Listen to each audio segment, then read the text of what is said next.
Pakistan writers club PWC کے مرکزی صدر انجینئر نوید الرحمان نے گزشتہ شب اپنی رہائش گاہ پر اپنی سابقہ روایات کو مدنظر رکھتے ہوئے اس سال بھی شاعر مشرق علامہ محمد اقبال کی یوم وفات کے حوالے سے ایک یادگار فکری نشست کا خصوصی اہتمام کیا، جس کے مہمان خصوصی جدہ سعودی عرب سے ریاض آئے ہوئے سینئر صحافی سید مسرت خلیل نے بطور مہمان خصوصی شرکت کی۔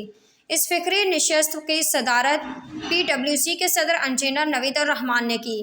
مہمان خصوصی سید مسرت خلیل نے علامہ اقبال کی شخصیت کے حوالے سے مزید کہا کہ شاعر مشرق علامہ محمد اقبال کی شاعری کا بنیادی مقصد رجحان تصوف اور احیاء امت اسلام کی طرف تھا، اور آج کے دور جدید میں بھی علامہ محمد اقبال کو صوفی شاعر بھی سمجھا جاتا ہے۔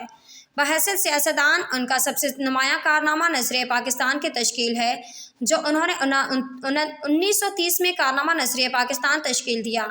یہی نظریہ بعد میں پاکستان کے قیام کی بنیاد بھی بنا۔ اسی وجہ سے علامہ اقبال کو پاکستان کا نظریاتی باپ بھی سمجھا جاتا ہے۔ علامہ محمد اقبال کی شاعری آج کے نوجوان نسل کے مشعل راہ کی حیثیت رکھتی ہے۔ اس نشست کے صدر انجینئر نوید الرحمان نے اپنے خطاب میں کہا کہ وطن عزیز کی ترقی اور خوشحالی کے لیے علامہ محمد اقبال کی شاعری کو اس وقت پوری قوم و ملت کو اشد ضرورت ہے۔